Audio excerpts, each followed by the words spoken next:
The following program is brought to you by Podcast One Sportsnet. This episode of Steve Austin Show is sponsored in part by DDP Yoga. Working hundreds, if not thousands, of matches over the years, it ain't no surprise my body's taking a share of bumps and bruises. My buddy Diamond Dallas Page knows all about the wear and tear the ring takes on your body, and his DDP Yoga fitness system was specifically designed to burn fat, reduce pain, and heal from injuries.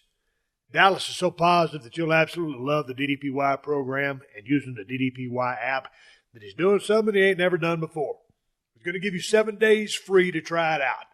That's a week to try the program, explore the app, and own your life, and it's completely free.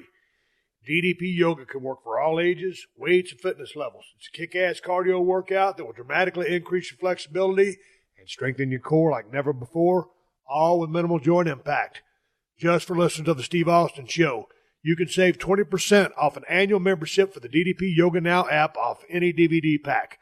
Just go to ddpyoga.com/Austin to get started. If you want to experience the power of DDP Yoga in person, check out one of the upcoming DDPY Inspiration Meets Perspiration workshops. Dallas will be in Niagara Falls on Saturday, May 12th at the Optimist Club of Niagara Falls from 10 a.m. to 1 p.m. Be sure to attend these incredible 3-hour workshops where you'll get to meet DDP, get a kick-ass workout, and hear DDP's secrets to staying motivated. Get your workshop tickets at ddpyogaworkshops.com. The following program is a PodcastOne.com production. From Hollywood, California, by way of the Broken Skull Ranch, this is the Steve Austin Show. Give me a hell yeah. Hell yeah. Now, here's Steve Austin. All right, everybody, welcome to Steve Austin Show. I am coming to you from the Broken Skull Ranch 2.0 out here in Nevada. Holy smokes, man, you talk about a pretty day. It is an absolute beautiful day out here today. We've been out here in Nevada for about a week, and when we first got here, it was kind of chilly. I was a little bit surprised. I'd been looking forward to some warm weather. I'd been looking on the app on my phone that says it was going to be warm weather. We showed up, it's 35-40 degrees. I'm thinking, what in the hell is going on with the weather here, man? Well, finally it came around. It is 75 degrees, and it's sunny as hell, and I'm in like a kid in a candy store. I told you guys on my last podcast, hell, I was going to come out here, I was going to ride my Kawasaki Mules, my Brute Force 750 four-wheeler, and my Kawasaki KLX dirt bike. I got a new spring put on the rear suspension of that so I can haul my big ass up and down these damn motocross tracks around here. And God dang it, I loaded up my four-wheeler yesterday, loaded up my wife, Kristen, put the dogs in the back seat, and we headed over to my brother-in-law Mitch's place, and he loaded up his four-wheeler, and we hauled ass. Went about 20 miles down the road, pulled over some public land, unloaded our buggies, and, man, I tell you what, me and Mitch put 50 hard-ass miles on those four-wheelers. And I tell you what, man, because I don't know the land out here, because he's the guide, he knows the state like the back of his hand, and he'd been coming to this particular area for about 30 years. Man, it was rocky stuff. It was smooth, lots of great inclines, some technical riding, obviously some descents. And, man, there was just some flat-out haul-ass stuff, as well as some mud and some snow that we had to navigate around. I put that damn Brute Force 750 through the ringer. You talk about a badass machine. Dude, that thing is awesome. And when we took off, we left the pickup trucks. I had on my motocross gloves. I was just wearing a pair of shorts. I thought we were just going to kind of lollygag around a little bit and just kind of ride easy and do some sightseeing. So I was thinking, man, I don't want to wear my helmet. I'm just going to wear my baseball hat.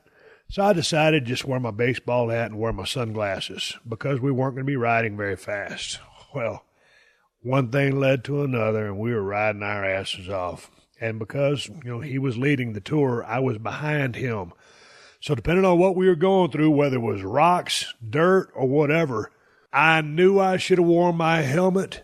I will the next time I ride. And I knew I should have worn my goggles. And I will the next time I ride. We drove 50 miles, hauling ass, up and down some of the greatest, most beautiful country I've ever seen. That was the best singular four-wheeler ride I've ever had, because I'm used to riding around in the flat stuff that I had down there in South Texas, which I love. But, man, this was an exciting ride. I ate so much dirt. I could feel my damn eyes just like basically were packed with mud. And I didn't have any Visine, didn't have any technology or water available to just wash my eyes out.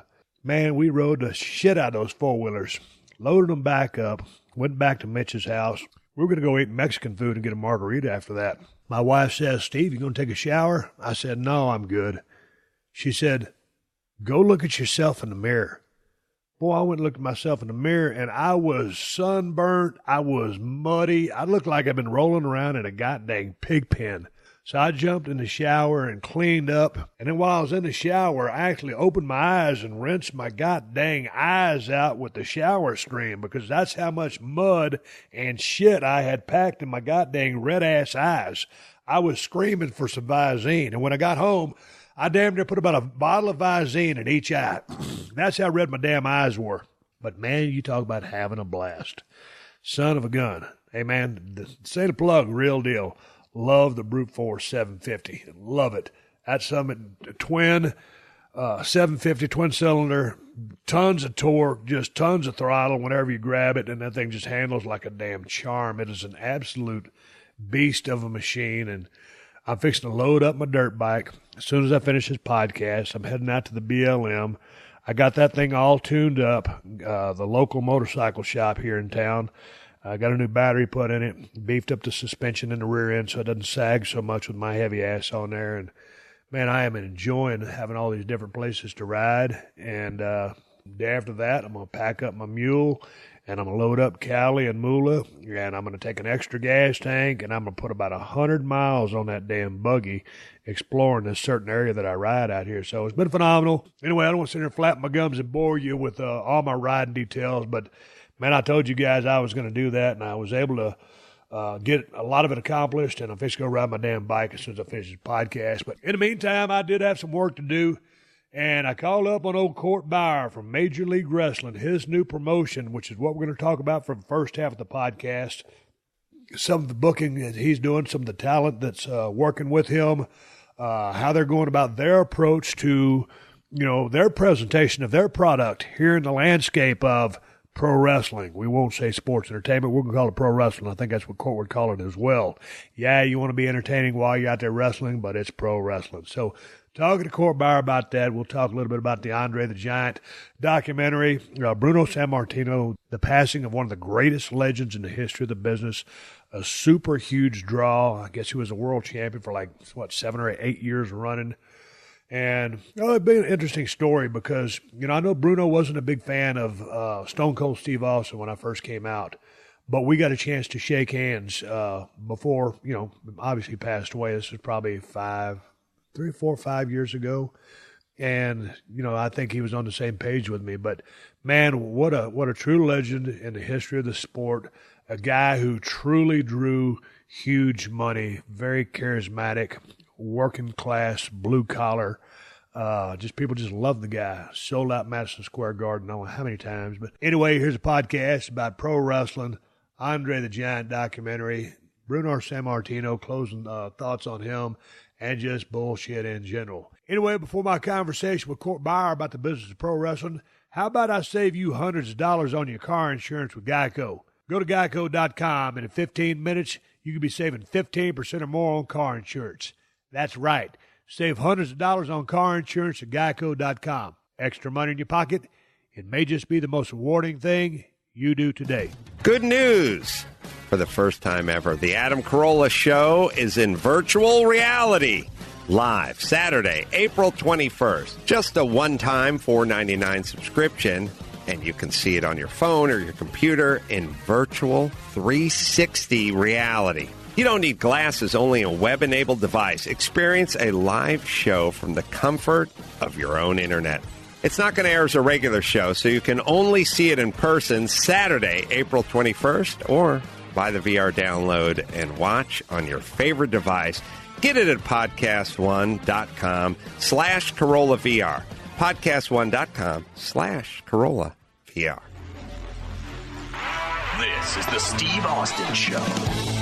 All right, got all the technology issues solved. Yes, once again, Steve Austin here on the Steve Austin Show. I have Court Bauer from MLW, Major League Wrestling, headaches, hassles, and horse manure. This is my family-friendly show. Jiminy H. Christ, Court, it's good to see you. How are you? Hey, it's good to be on with you, man. How you doing? Man, I'm trying to settle down. I'm out here in Nevada. I did Broken Skull Ranch 2.0, trying to get all my vehicles registered in Nevada. It was a bunch of hoops that I had to jump through, a bunch of discombobulation, a bunch of visits to the California DMV, to the Nevada DMV, back to the California DMV, then back to the Nevada DMV.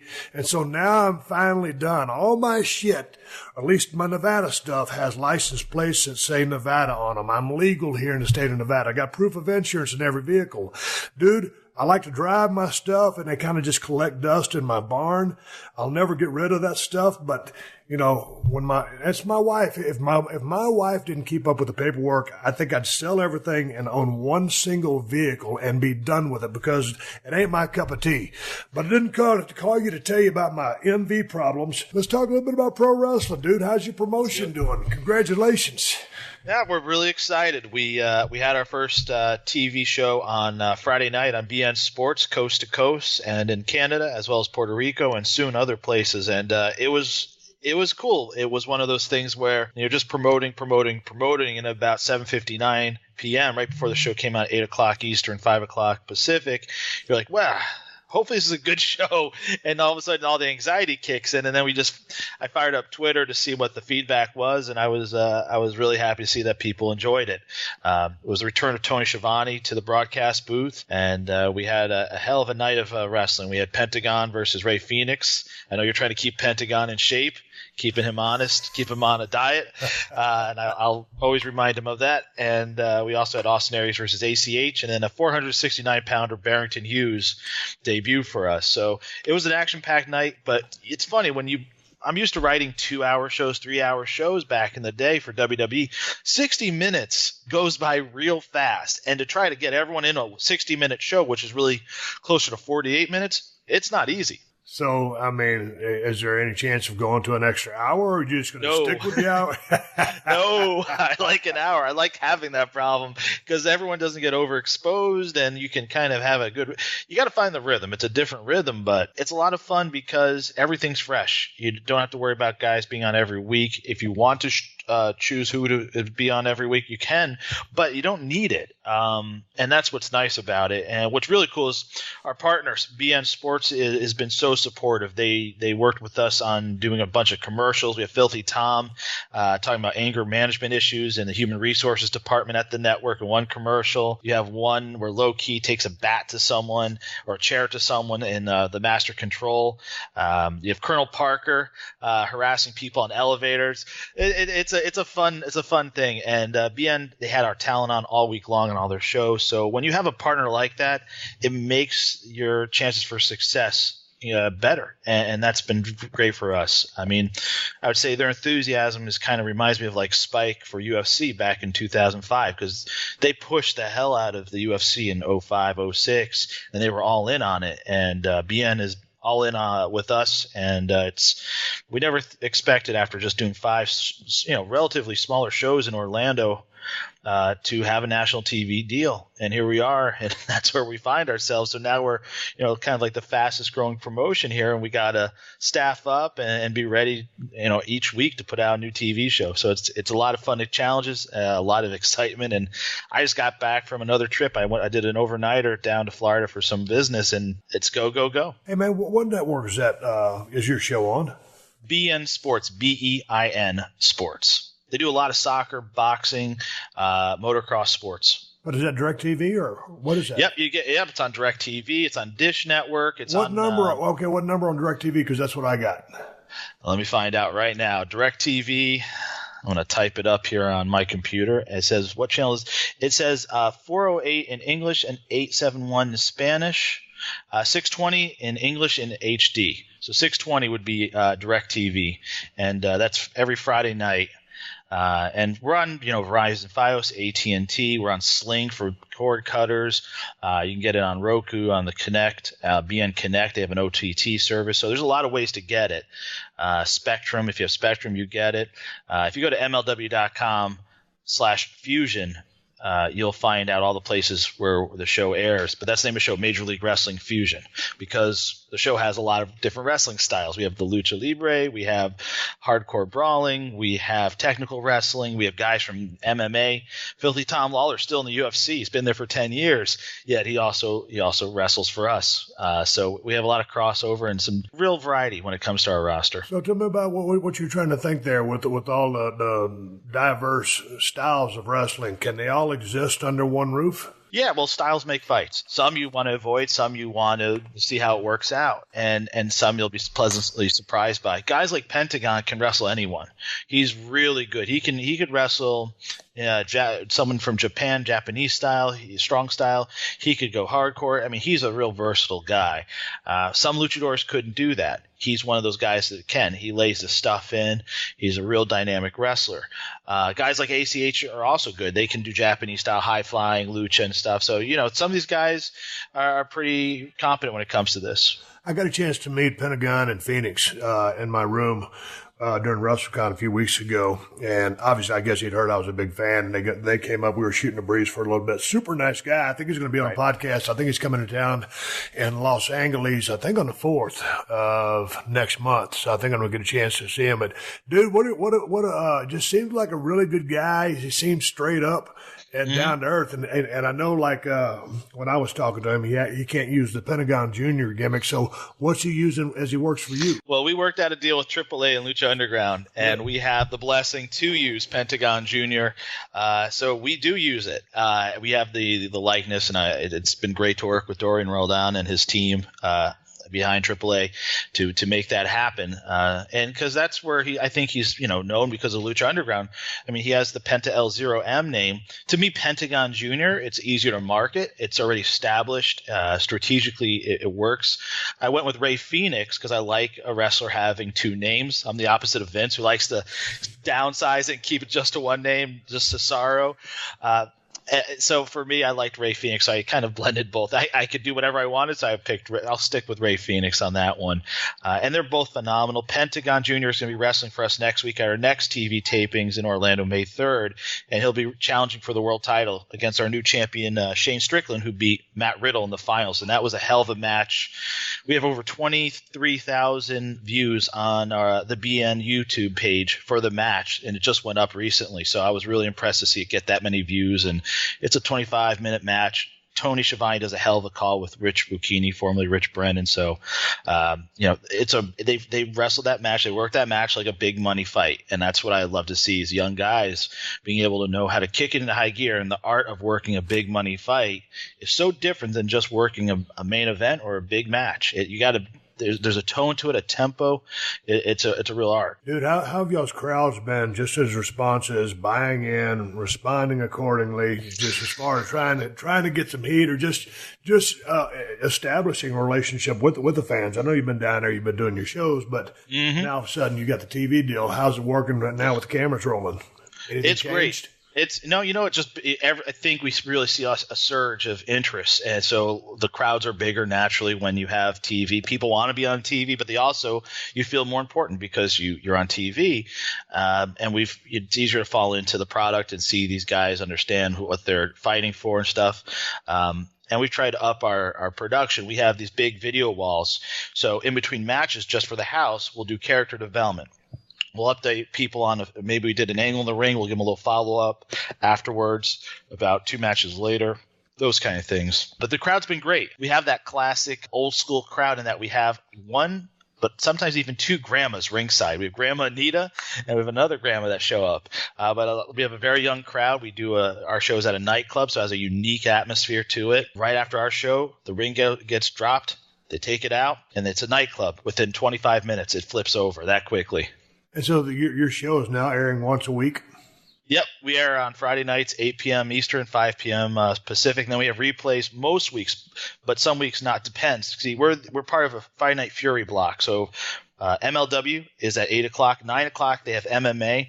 10 o'clock, they have Roy Jones Jr. boxing. So if he's doing live fights, sometimes the replay gets pushed back, or if they go long, we just don't get a replay. Depends. Dude, how far out in advance are you doing television tapings? 3 to 4 weeks, depending. We have a real quick turnaround if we need it.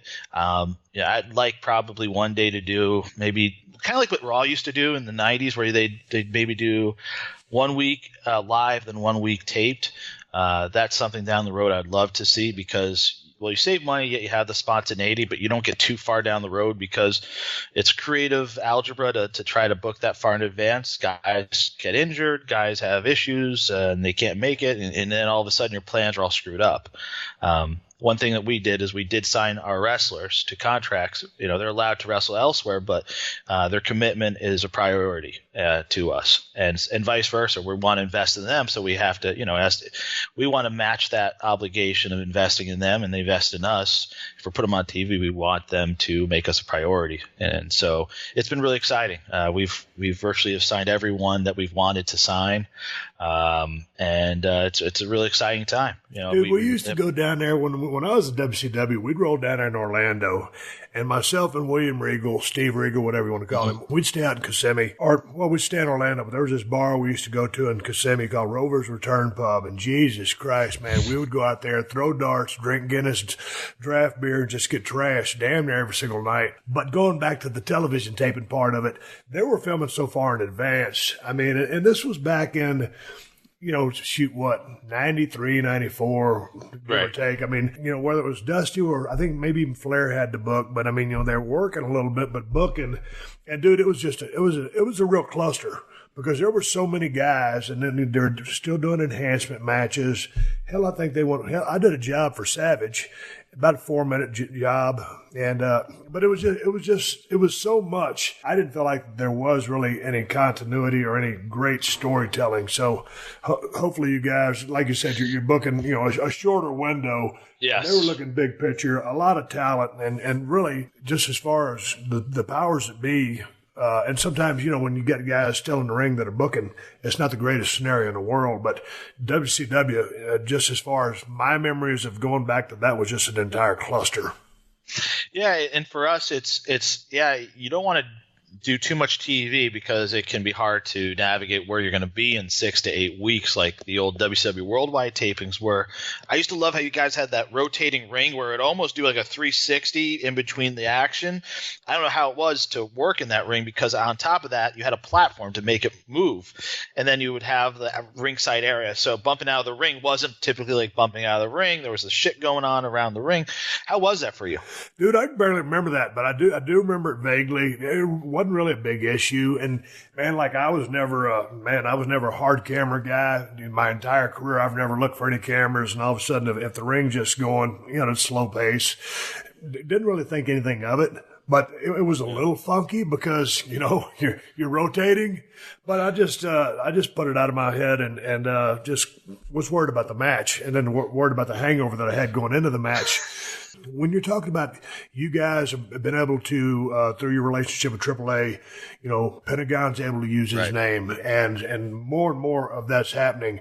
Man, dude, that's a pretty fortunate thing, because I always like to see all the guys and gals make as much money as possible, be able to work wherever they want.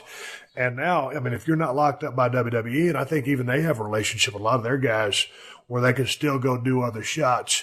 But dude, it's kind of a change in the guard a little bit, because normally people get locked up, and that is, that's all you've got is that one place. So I really dig what y'all are doing, and I'm sure that the talent does as well. And your relationship with AAA, to be able to give each other some television time, and it works for all the talent, and obviously you as a promoter now.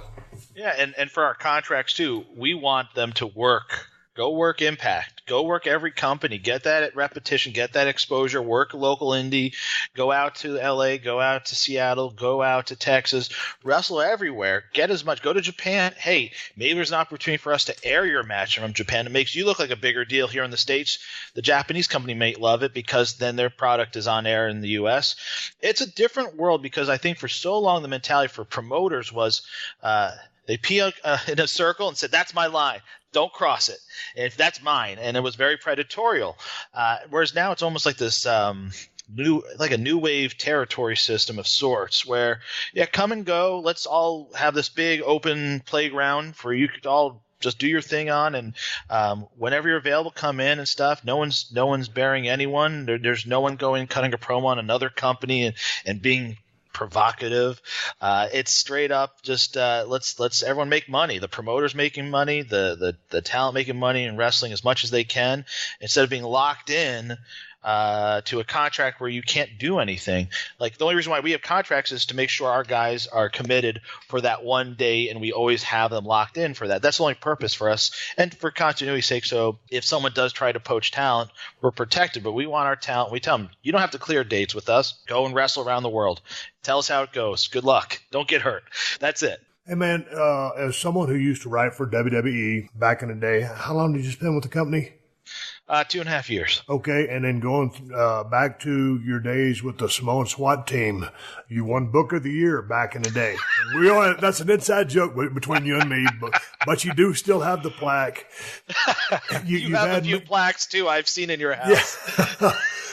No, but knowing that you're such a fan of wrestling and a student of the game, had a relationship with the one and only Gary Hart, a super smart guy that we both got a lot of respect for. So, like with the different styles that you just talked about, lucha, your high flyers, your mat wrestlers, your UFC guys or MMA guys, when you decide when you put this TV deal together, like, what was your thought of, hey, am I trying to compete with Impact? Am I trying to compete with WWE? Or am I trying to be what Mid-South once was? What was your vision about what you're putting on screen right now? Well, you can't out WWE at what they do. Their product is spectacular. It is huge. It's larger than life. Everything they do is amazing. And all these different companies where you look at Lucha Underground and it feels like you're falling into an epic saga and a comic book. The aesthetic, the visual representation is so different than anything out there. It's very distinct. For us, we wanted it to be sports centered, and just through the prism of even how how Tony and Rich call the action feels like a sport. We want just a certain way to kind of ground the company, so everything you do is based on it being a sport. You've defined what it is. Now you go out there and make it work within the context of that you've created in this land. So for our brawlers, having the opportunity to wrestle maybe a powerhouse like Brian Cage, like we just announced Joey Janela, who's an outrageous wild card of a wrestler, versus Brian Cage. It's an interesting dynamic, power versus brawling. It's kind of like a throwback to the old UFC without trying to shoehorn MMA, but the concept back in the 90s was style versus style, what can happen. But we like to say, okay, you can do that, but you can also blend styles. Like our world champion, I'd say he's more of a hybrid wrestler. He can fly, he can brawl, he can mat wrestle, he can do it all. Some of our guys have more of an emphasis on brawling. Some of them have a little bit more on the MMA end. It all depends. So that kind of is how we distinguish ourselves, and also just we have a bit of undercurrent of hip hop to what we do. Wale has been a big supporter of us, and of course we did Wale Mania every year with him, and he does the actual open for our show every week. So I want to say, without being too braggadocious, I think we have probably the best song right now in wrestling for our opening TV theme. So we're really lucky to have him do that. Who is your world champion? Who are the world tag team champions? And do you have a women's division? We do have a women's division. Santana Garrett's a part of it. Chelsea Green, formerly of Impact, is in it. Our tag team titles will be decided very soon. We also will have a middleweight title coming into the picture this summer. We'll have more details on that. And then our world champion is Shane Strickland, who defeated Matt Riddle. That match is available for free over at BN's YouTube page. It's got over 22,000 views, which I think is a pretty cool thing. I know there's a lot of matches that do a lot more, but this has only been out for like 48 hours, so I'm pretty excited about that. And Shane Strickland's a great wrestler, served in the military, and uses some of these military combatives in his wrestling, kind of like Barry Windham. But he's not as tall, but he has like that elusiveness, very quick and nimble on his feet, a real dynamic wrestler. And for us, I mean, we couldn't be luckier to have a world champion like Shane Strickland. Represents us does a lot of media. Last week alone, going into our premiere, he was in studio at BN. He was doing ESPN radio. He was doing phoners. He was doing interviews, and we had him doing a lot of media last week, and he was game for it. And he says all the right things. He represents the company the right way. It's like he's been in the WWE for 15 years. I mean, that's how polished he is. It's very rare. That was one of the first things that impressed me beyond his in-ring game was just how polished he was at doing media. It came naturally to him. So when you decided, this is going to be your guy, I go back to the days where a lot of times, promoters would either, like Vern Gagne, the belt would be on Vern Gagne or Zbyszko, who was married into the Gagne family because, you want to be able to depend on people. So are you able to depend on Shane? Absolutely. Absolutely. And he's never let me down. I knew Shane was my guy. But did that come into play when you started thinking about that? Because there's some real fruit. Oh, yeah. There's definitely a criteria. And you want to see if guys continue to live up to your expectations. And that Shane, I had earmarked him early on before our first show. It was like, if we, depending on how things go, even if it's just a one-off, this is a guy I would like to invest in. And then as the company, we definitely saw opportunity to keep giving him the ball, and he would run with it. We've had guys spaced out. Oh, I double booked myself.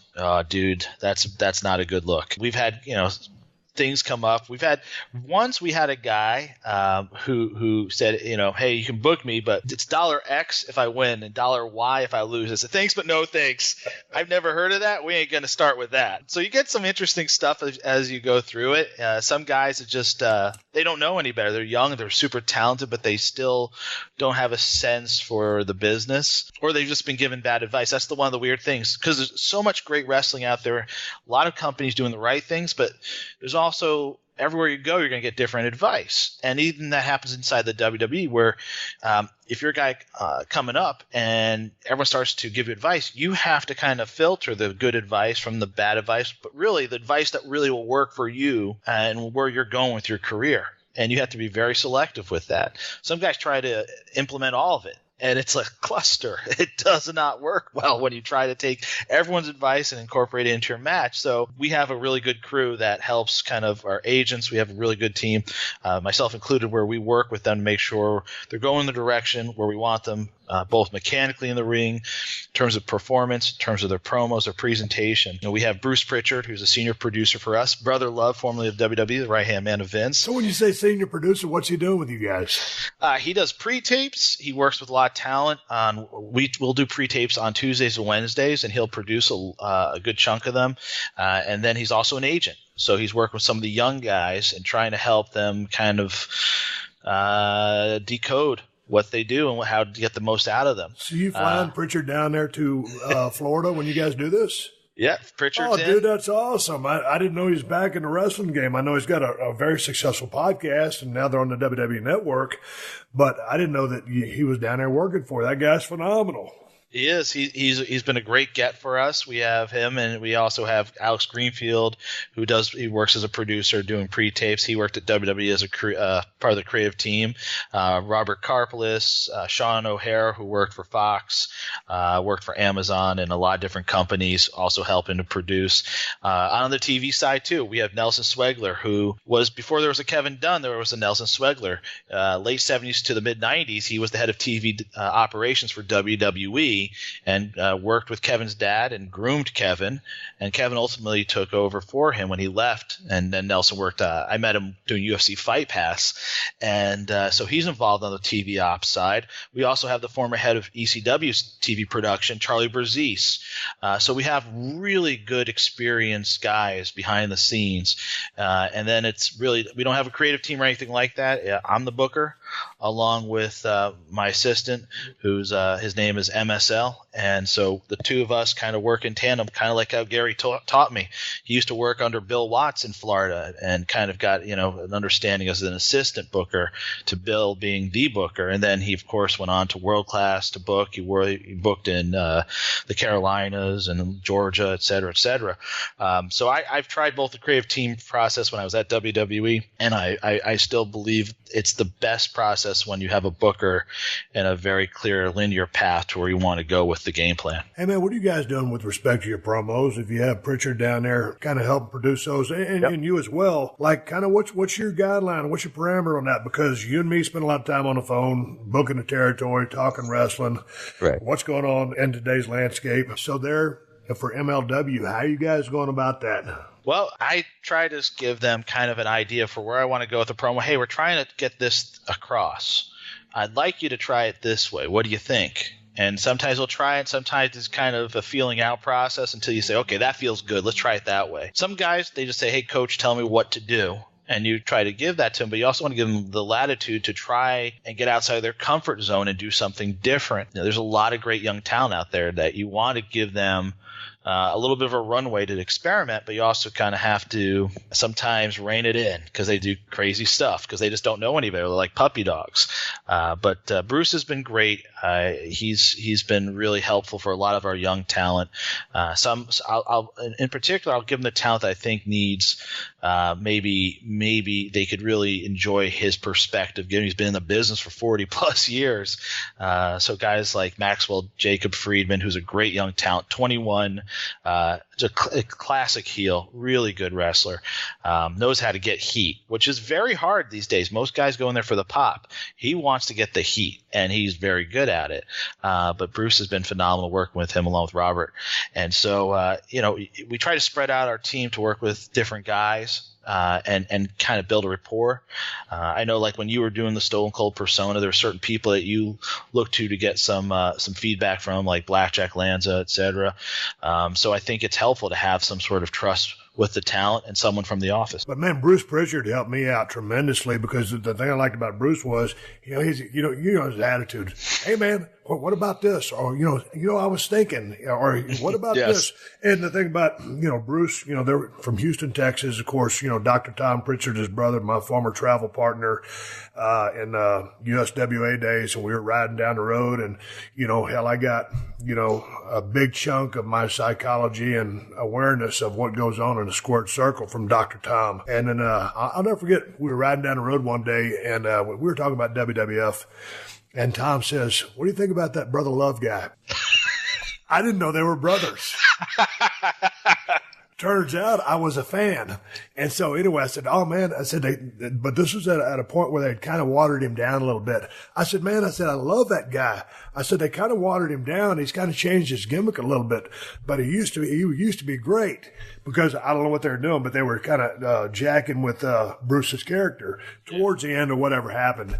But anyway, Bruce was a big part of, my Stone Cold days. I mean, Bruce was in there, Vince Russo was there, but I remember being backstage and just going over different ideas with him. And, Bam, you've been there, a lot of times where I'd be driving monster trucks and stuff like that. But just as far as the character stuff, Bruce was very instrumental in doing a lot of things with the Stone Cold character. So I give him a lot of credit for a lot of things. So, good guy to have, on board there. But anyway, dude, I wanted to talk to you a little bit also about the Andre the Giant special, which just aired on HBO. Did you get a chance to see that? I did. I actually just saw it the other day. Well, let's take a pause for the calls. I'm coming right back with Court Bauer. We're going to talk about Andre the Giant, the documentary, the man, the myth, the legend, and some of the people who took part in the making of that, some of the interviews, and what's going on in the current landscape of WWE. Here are some useful car tips you might not be aware of. Putting your floor mat under your tires in the winter can help get your car out of the snow. Removing excess weight from your car will improve gas mileage. Keeping a Dixie cup of water in your car to put your cigarettes in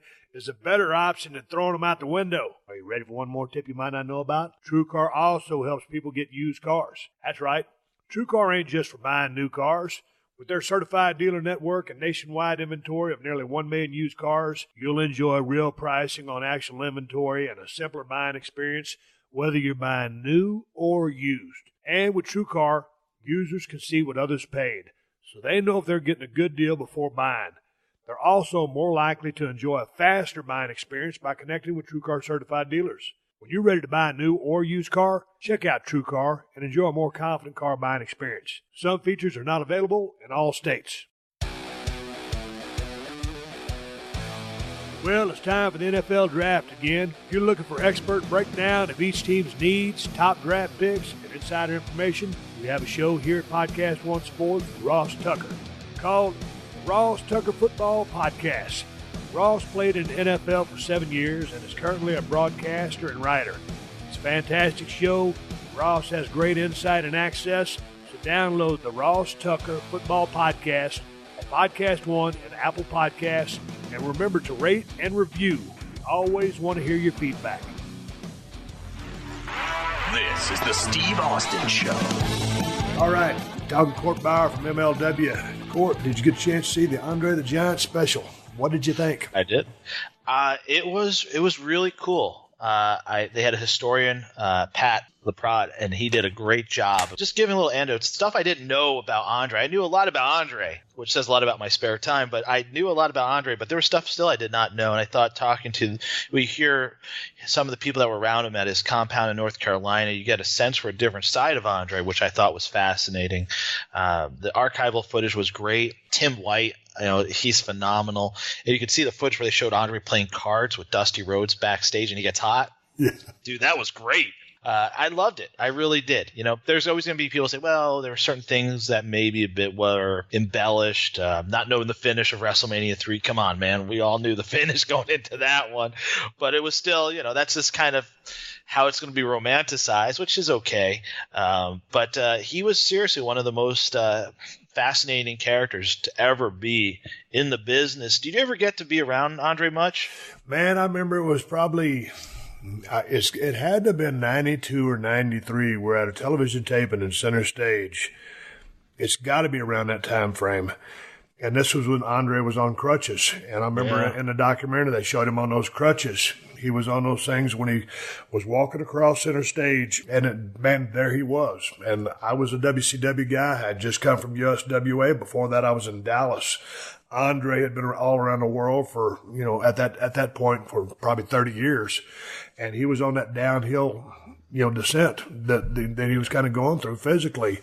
And man, I was a nobody, dude. I was Steve Austin, or I guess I was stunning Steve Austin because I was in WCW. But, compared to Andre, man, I was a J-Bron. But I knew that I had to introduce myself to Andre. He didn't know who the hell I was. But out of all the stories that I'd ever heard and all the matches that I'd seen of him and the legend of Andre, dude, that's one of those things where you just got to go shake his hand. Very intimidating guy. Especially because I was young in the business and this guy was such a legend, and obviously Andre the Giant. So, man, I walked up to him and I said, hey, Andre, I said, my name's Steve Austin. I said, I just wanted to shake your hand and say nice to meet you. So, dude, I introduced myself to him. I met the man in person, and that's all I got. But, dude, I just had to because I had to pay my respects because I call him the eighth wonder of the world, and people always talk about these bullshit Mount Rushmore things and stuff like that. But Andre, just like Vince said, Andre was an attraction. And, in his younger days, I mean, dude, he could do some scientific, a little bit of technical wrestling. He kind of slowed down, as he turned into, really the Giant after he went through all the name changes. And then Vince got a hold of him. And, dude, he did his basic formula. If he didn't like you, he was going to toss you around the ring, torture you. Like, I'd heard that he wasn't real fond of Jake the Snake Roberts, and they would be in a tag match. Rick Rude and Jake would be teaming up against Andre and somebody, or maybe it was a handicap match. And Andre would just stand on Jake's hair and just surfboard him and pull his arms back. Do stuff like that. But, and then, like Jake would just be looking at Rude, and Rude would be over laughing his ass off because he knew what the deal was, just wanting to tag out. But, dude, he was an attraction. It was interesting to hear Vince talk about, and that's why Vince has always been so smart. Like he knew it was an attraction. He wasn't, a guy that was going to work a different match, with another guy. He was going to work the Andre the Giant match. And so, man, he loaned him out to all the damn different promotions, kept everybody happy, and he kept Andre fresh. And, dude, that's, when you think about it, you had to protect Andre. And that was, you had to protect him. You did. But it was really interesting how he was basically always kept out of the world title picture. Yeah, that's something that's interesting, too. He was part of the focus in WrestleMania 3 and then 4. But earlier on when he was able to do more that kept him away from the title. What's interesting too, with the recent passing of Bruno Sammartino, who was a huge folk hero here, at least in the Northeast, there was talk about, I guess, Bruno and Andre wanted to do a match, and Vince Sr. said no, never. They'll never get that match. Vince Sr. would give Bruno just about anything, the same for Andre, but that was one match he was not going to do. He did not want to put two of his top baby faces against each other, because what's the finish? That's what Vince Jr. would always say is, okay, that sounds great, but what's the finish? And we'd all sit there scratching our heads. Well, shit, just sounded good on paper. Boss, we figured you'd get that part of it. Man, that's interesting that you say that, because, yeah, what do you do? And would it hurt either guy? Yeah, it's a weird time too, because in the say the late 70s, when they did the Shea Stadium show or something like that, it certainly would have popped business, I think. But then you got to remember, back then in the territory days, they didn't do baby faces against each other because it didn't pop business. Very rarely. If you think about the old WWF versus NWA title matches, it was like Harley Race versus Bob Backlund. That was heel versus babyface. It wasn't, Dusty versus Backlund or something like that. It was Dusty as the NWA champion versus the WWF champion superstar Billy Graham, babyface heel. So there was a lot behind that. I mean, even I remember Gary Hart telling me, babyface matches sound good and they might draw, but when the bell rings, it doesn't get the reaction you think it will. And it's true. Most of those babyface matches, it's like crowds don't know what to do with it. Sometimes they'll turn on one guy, and it's not the guy by design you want them to turn on. It's Russian roulette. And for a promoter, that's dangerous when you have such immense attractions like Bruno and Andre, because you didn't want to beat Andre, and you know that Bruno didn't lose too often. But Bruno was down to do business, yet Vince Sr. still was not going to do that match, which that's one of those great dream matches, at least for us in the Northeast. I think that would have been pretty cool. Both way before my time, but Bruno's presence was felt for decades beyond his time in the ring, which speaks to his contributions in the ring, because he helped build the WWF and WWF. Man, with the passing of Bruno Sammartino, all of a sudden I started getting some notifications on Twitter, and I think my wife said some famous wrestler just died. And I was like, Jesus Christ, another guy, OD'd or whatever. But it wasn't. It was Bruno. It was, what was about 80? 82. 82. Obviously lived a long life, and obviously was an absolute legend in the business of professional wrestling and a super draw. But, dude, he was a little before my time, and that was, everything was a lot more regional back then. So I didn't get a whole lot of Bruno. But I understand the legend that is Bruno Sammartino and the money that he drew. Did you ever get a chance to see any of his work, or have you checked it out on YouTube? You're a little bit younger than me. But how familiar are you with his work? Because, I mean, you're up there in that area. I know, I think, he's from Pittsburgh or wherever he's from. Yeah. But just, the Italians and everybody just absolutely love the guy. And I don't know how many times he sold at Madison Square Garden, but an absolute legend. But I just didn't know a whole lot about his work. And you got to remember when he was on top and in the Garden too, which was a monthly thing. This is the 60s, mid 60s into throughout the 70s, but really for the early part of his run, the first third of it, you got to remember what the sports world was like here in New York. This was post Mickey Mantle era Yankees, which no one talks about for a reason. The New York Mets, had some promise, but were still really in their infancy. The Jets had that Joe Namath run, but beyond that, there wasn't much going on in football, and the Knicks didn't heat up until the early 70s, really. So he really was the guy in this town who drew very well. And you look at how New York has always been such a melting pot, but especially then whenever, you had Arthur Avenue was super Italian, you had Little Italy, but everywhere, even in the suburbs, the tri-state area here in New York, there is such a huge Italian fan base. And this was also a time when, I know it sounds kind of crazy in 2018, but there was a lot of racism towards Italians. And it was very hard for Italians to move up that ladder, even in the 60s. I think every ethnic group faces something like that at a certain point in America. The Italians got it bad, today it's much different, but then even it was hard. So this is a guy that was one of their own that really always represented the home country, the homeland, with dignity, with honor. For Americans, he did. For wrestling, he was such a great diplomat, first-class guy. I had an opportunity to do something with him once, and just a complete gentleman, the classiest guy in the room. And it wasn't a work. Like, he was the genuine article. And in wrestling, that's very rare because it's so full of guys that are, with images, everything. But Bruno, what you saw is what you got. Man, it was a weird deal because, Bruno was so old school. I'd heard that when I kind of started getting hot, he wasn't a real big fan of what I was doing because, this was the Attitude Era. And, Sure. Dude, it's just like me when I see a lot of things today, not necessarily wrestling related, but because I'm rooted in my beliefs or my old school ways, from myself. Some things like the new music scene. There's not a lot of new music that really does anything for me. So I can see why I could have rubbed, kind of a traditional, white meat baby like Bruno the wrong way in the way that, I approached, my approach into, as far as Stone Cold Steve Austin goes. And I was like, man, and people talked about it. And so I got a chance to meet Bruno. It was many years ago.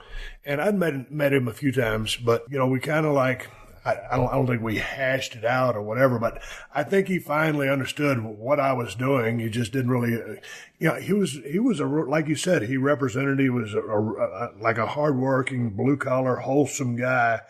And all of a sudden this foul mouth, beer swilling, hell raising SOB comes on the scene. And it's a different vibe than he's used to.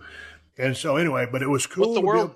But it was cool to shake his hand and it's like, hey man, everything's cool. I respect the hell out of you, and I respect the hell out of you. So, I was at least glad that we were kind of able to like bury the hatchet if there ever was one to be buried, so to speak.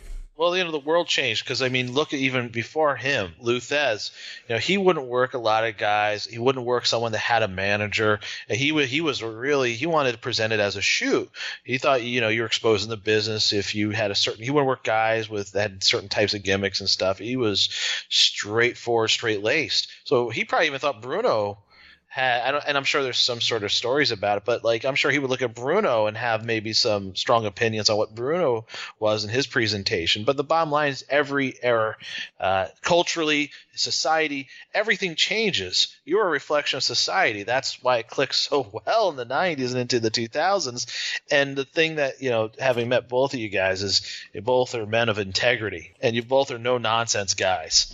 And they're not, I'm sure when you guys met each other, he probably got that from you, that takeaway. It's like, okay, the thing he did in the ring is one thing, but I see this guy as a person is something else. Yeah, that was cool, man. Hey, in WWE news, yes. Big Royal Rumble, they're going over to Saudi Arabia. Interesting. Yeah, the biggest question I have today as we record this is, and this is before Monday Night Raw, so maybe they'll answer this multi-million-dollar question because I'm sure WWE's getting paid a lot of zeros to go over there, is what does the winner of the Rumble get? It's a 50-man Royal Rumble. It's star-studded. It's the biggest Royal Rumble in the history. It's the greatest Royal Rumble. What do you get? They should get something. A check from a Saudi prince, a main event title match at SummerSlam, something, somewhere, at some point. It needs something. It needs that cherry on the sundae. What is it? And right now they haven't identified or marketed anything. I don't even know if they will. Maybe a guy just gets his hand raised and it's a lot of pageantry and he just says he won the greatest Royal Rumble and that's it. But I would certainly like to see something that could then be a big bang for a wrestler or a storyline moving forward, at least for the next few months. I don't know if that will happen, though. What's the deal, speaking of, the 50-man battle royal is going to be an extravaganza. There should be something as far as whoever wins this, like a push or something. Speaking of, like a big deal. Dude, Brock Lesnar, I thought maybe, WrestleMania 34 was going to be his last match. Obviously, he's got another couple of matches left in him. Is he going to go UFC? Is he going to stay in WWE? What's he going to do? I mean, I don't know shit because I'm in Nevada, and when I'm in California, I still don't know shit. Or what's the story with that guy? I would say that he's probably going to stay on a little bit longer, and probably I could see him squeezing in one more UFC fight. I think they basically have told him if he comes back, he'll get a world title fight, and based on how that would line up, it would be close to the end of the year. So, yeah, make some more money. Stay around for a few more months. maybe stay around for 5 more months. Depends. The one thing I'm fascinated by is, has Brock Lesnar done a fight camp or simulated a fight camp? A lot of guys that test the worst get back in. They have taken some time off. They do a simulated fight camp. And when you do that, you realize how, as you get older, how tough it is. That's harder than the actual fight. That's a 12-week, 10-week thing, and it is a physical challenge. It's an ordeal mentally. Physically, it drains you. It beats you up. You're fighting injuries. It's a grind. I don't know if he's done that quite yet. And that, to me, really is everything in terms of his future, because that's a big part of this. And, of course, the big check you get, and the UFC needs a star like him with everything going on with GSP having health issues and John Jones just having issues, and their inability to make a lot of big viable stars, Ronda Rousey going to WWE. I think it would be good for Brock to get away from wrestling for a little bit, to build back up the allure, the aura he has. I think he's done a lot of he's been in WWE for a long time now, which is kind of crazy. I think a little time away would probably do him some good. Yeah, but whether he's done a simulated fight camp or not, I mean, I know Brock's, I don't even know how old is he? Is he 39, I think? 39? I mean, something like that. So, I mean, if you're looking at fighting years, kind of getting up there. But then on the other side of that, man, there's just not a whole lot of human beings that I've met that are like Brock Lesnar. I put him in that Herschel Walker kind of category, or a Usain Bolt. I mean, those guys are a football player, a track star, but this guy has those kind of once in a generation genetics that just don't come around every day. So, I mean, he's just a freak athlete. Big, fast, strong, amateur wrestler. If anybody can do it, it's Brock Lesnar. Yeah, actually, just to correct myself, he's 40. He's going to be 41 this July. So he'll be, by the time he possibly fights, ticking down to 42. So, yeah, time is of the essence. If he's going to punch his ticket to a UFC fight, get in that octagon, he should do it soon because it's just going to get harder and harder as he gets older and older to do those fights. Randy Couture defied Father Time, and I loved that run that Randy Couture had. Yep. In fact, on the other side of that octagon once upon a time when he was fighting Father Time was Brock Lesnar, who was in his early 30s at that when they did that fight, which was a lot of fun looking back on those fights. The one thing about Brock Lesnar fights, and I enjoy watching him wrestle, and I love watching him in the octagon, is every fight I can't call because it's crazy. The first fight, you can't predict what's going to happen in those fights. Crazy shit happens every time. There is, and there's there's an electricity that comes over that crowd like no one I've ever seen. Yes. Don't get me wrong. Some of the other guys at their top, at their peak, those big fight scenarios, it's just excitement personified. And a lot of those people, it's so strange because it's like some of the diehard MMA fans don't really like Brock, but they all respect the shit out of him because he's one of a kind athletes. And dude, when the bell rings, they just want to see, is he going to beat somebody's ass or is he going to get beat? Because, dude, he's so imposing looking, and we know it's a fight game and aesthetics only go so far, but by the same token, he is a very bad stick of wood. So, yes. But he's one of the few fighters that I've ever seen bring so much excitement to the octagon, just walk into the octagon, and when that guy says, let's get it on, and when it's time to go, like you said, you never know what you're going to get, and it's always exciting. I would never bet on a Brock Lesnar fight. I would never win because there's no way of calling what's going to happen in any of those fights. You think about those Frank Mir fights. You think about even the Mark Hunt fight, which I was fascinated by watching that go down because Mark Hunt could take, you look at his resume, that guy was just a bruiser. Low center of gravity, had a background in kickboxing. What was going to happen in there? You just don't know. Every Brock Lesnar fight's a fun fight. You're in for a treat. And so if you're UFC, you look at Brock Lesnar and you want that. You want that opportunity to have him back. And in the long run, I am certain that he sees pro wrestling as the larger part of his future. But once every few years to get in a fight, there's no downside, and he'll certainly make more. You look at the transaction of like a 1-year contract with the WWE versus one fight contract with the UFC. And it's not to knock any company or wrestling, but he will make it's just fact. He will make more doing one UFC fight than he probably will in pro wrestling because just the money they offer is astronomical. Hey, dude, I remember if I asked you about this, or as a telephone call, or you were down there doing your television tapings, and I came over to Nevada, and now that's kind of water under the bridge now. But the whole Conor McGregor thing, what's come out of that? Oh, God. Yeah. I was in the middle of pre-tapes, actually, and someone goes, oh, my God, they're going to arrest Conor. I'm like, what are you talking about? And then I start to, fire up Twitter. You go look and see what's going on and all the chaos and shenanigans going on during the weigh-ins and all this stuff for the UFC out here. And it's puzzling because obviously the outrageous, the controversial, the trash talking thing he's done has made him what he is, a huge draw in the business. But at the same time, it's like sometimes you work yourself into a shoot. And I think that's what happened here. Was it a work or was it a shoot or was it a work gone bad? I think it was a work gone bad. You start throwing shit and stuff breaks. It's like people got hurt, and it's like just that. What the hell are you doing? And I would think that he would hopefully have more respect for people than to do that.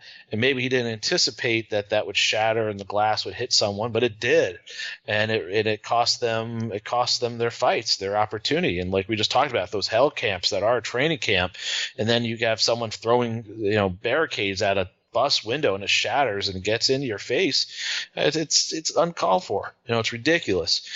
Part of it is, of course, maybe on UFC for not having their media checklist down pat because they had credentialed his people to come in and cover the show, and they should have connected the dots that might be a backdoor for him to come in. It really was a great wrestling angle. But unfortunately, it was a shoot. It was real, and people got hurt, and that's the negative. That's the fallout of this, along with charges pending and all this stuff. There was a lot of rhetoric about they'll never have him back and all that stuff in the UFC. He's money. They'll bring him back, but he needs to chill out. That's the bottom line. To take your gimmick. He just needs to calm down, and he's going to leave a lot of money on the table if he starts getting too goofy. Hey, man, before we wrap this thing up, what are your thoughts on the brand split or what's going on right now with Raw and SmackDown and the different superstars? I think they've done a great job in moving the guys who they moved from each roster. I know I made some controversial remarks on the last show about my feelings about AJ Styles and Shinsuke Nakamura based on my Twitter, but I think they're going to have some great matchups there. When you look at what's on the horizon for SmackDown, I think there's some real great matches. Samoa Joe on SmackDown to me is a phenomenal get. Shakes things up. You can put him against Shinsuke Nakamura. You can put him against AJ Styles. The list goes on. It's really good. And I think they're in a good spot, and Raw got a lot of talent in one shot in the arm, just from drafting from NXT, bringing in Bobby Lashley. I probably wouldn't have done what they did with Bobby Lashley. I would have held back on that because it was almost like an afterthought. You bring back this big bad destroyer, and then someone else is drafted and someone else is drafted. I would have waited maybe till the Greatest Royal Rumble, give him his own spotlight. There was kind of lost, which I think Bobby could have done more if you'd give him that chance. But, in general, too, just looking at the Greatest Royal Rumble, I think that's a badass card. I think that card might give WrestleMania a run for its money. You got that 50-man battle Royal Rumble. You have Brock versus Roman Reigns Part 4 now, I guess.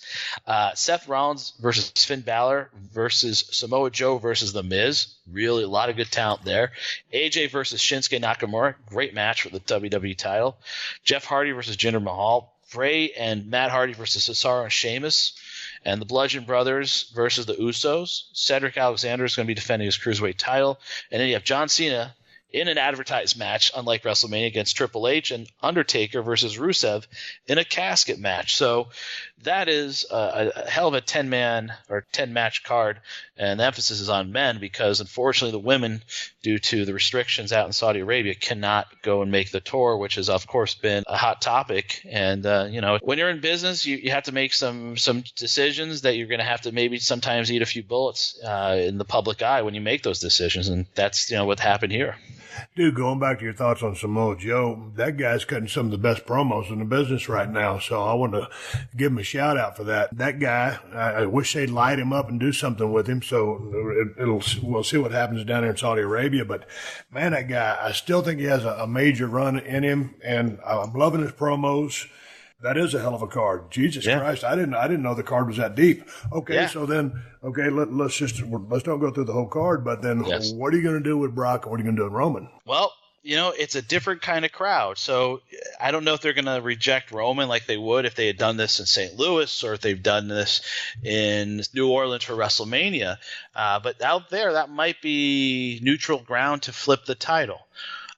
It's going to be a steel cage match for the Universal Championship. It will be interesting how they get out of that match. I still would love to see, as Paul Heyman kind of messed with the media going into New Orleans, Paul Heyman managing Roman Reigns.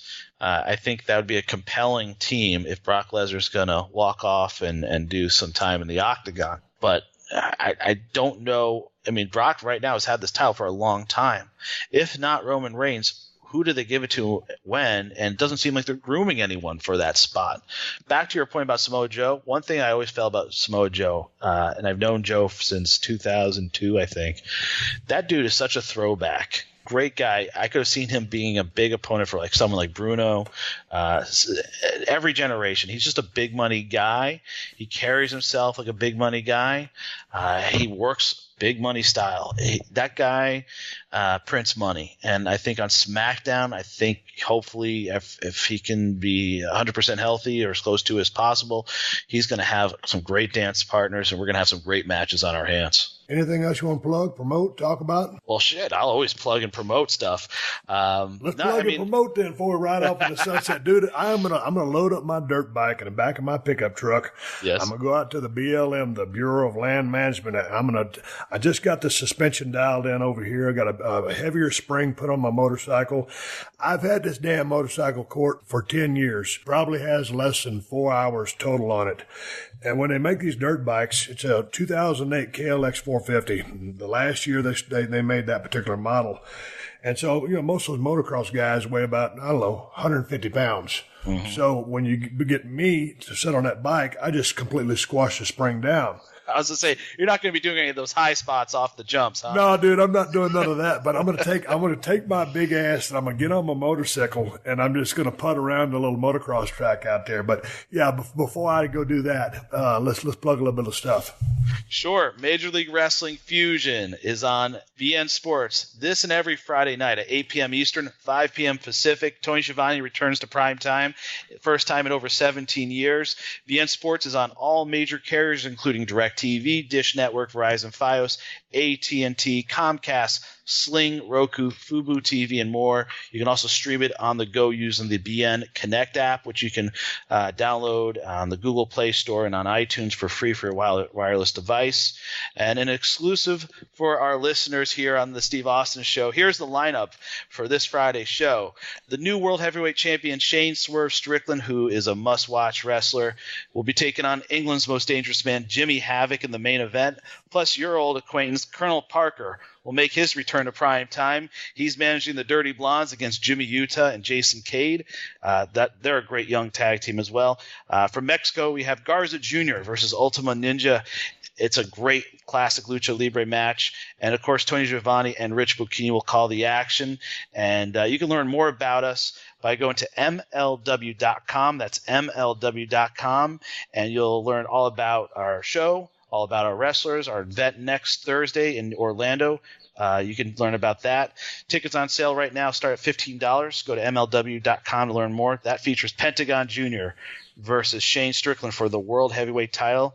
Will Pentagon win the gold? We'll see. Last question, dude. Colonel Parker was my old manager in WCW. I met him down in USWA when I was just paying my dues, learning business.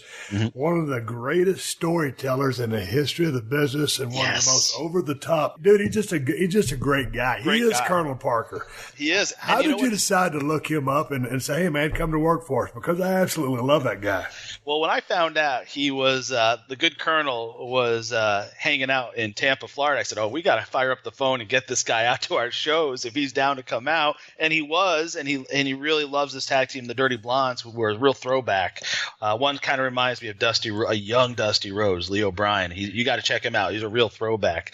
And so the relationship developed from there. And just sitting actually in the green room at BN Sports, we were just sitting there talking in between the commercial spots that we were filming. And he told me a great Andre the Giant story that plays into our earlier conversation.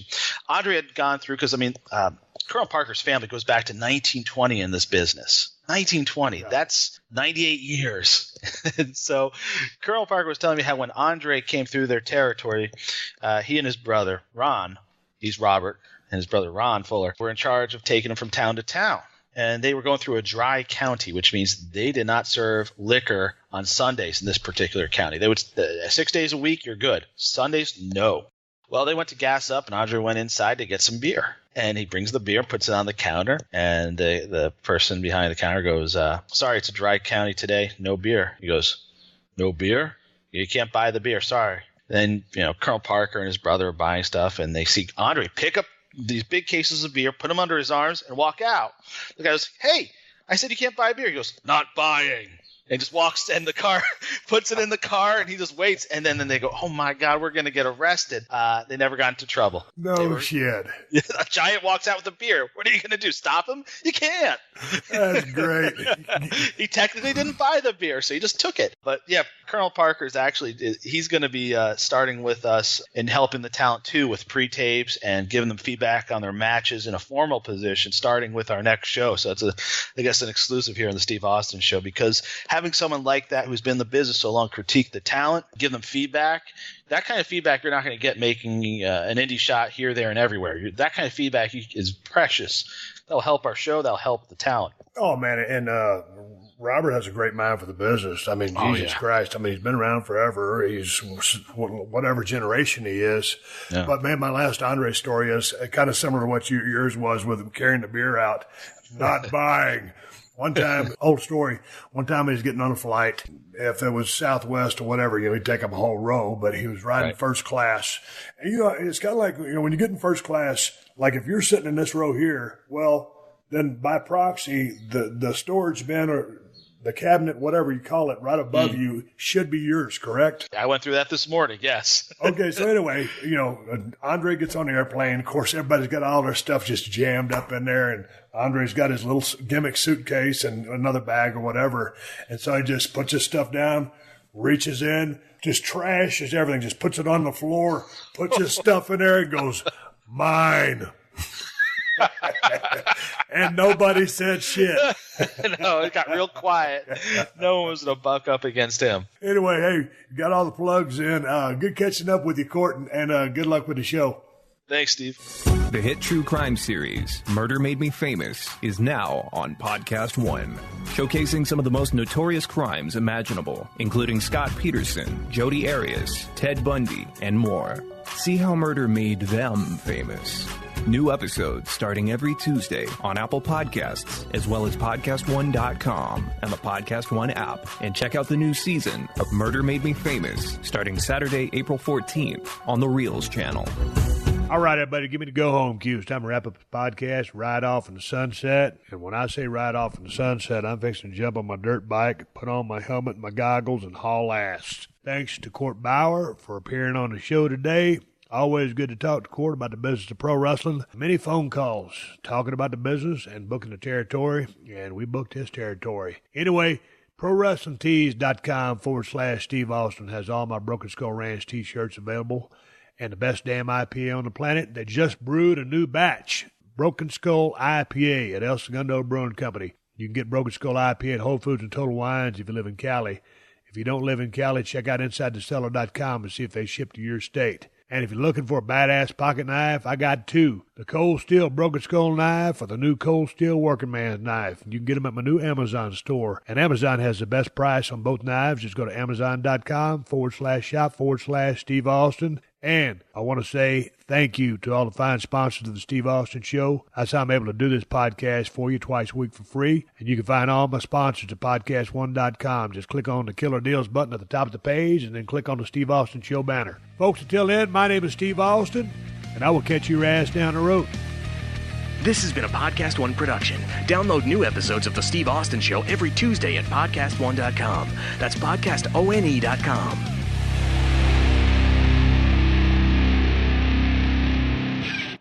10 dead in Toronto. Elder President Bush hospitalized. I'm Tim McGuire with an AP News Minute. 10 people are dead, 15 others hospitalized after a 25-year-old man drove a van along a crowded sidewalk in Toronto. Canadian Public Safety Minister Ralph Goodale says it is too soon to tell if the incident is terror-related. The events that happened on the street behind us are horrendous, but they do not appear to be connected in any way to national security based on the information available at this time. One witness says it appeared to him that the driver deliberately aimed his rental van at pedestrians and did not slow down. Just a day after Barbara Bush's funeral on Saturday, former President George H.W. Bush was hospitalized Sunday morning. Family spokesman says the 93-year-old is responding to treatment after an infection spread to his blood. Bush has been hospitalized a number of times in recent years. I'm Tim McGuire.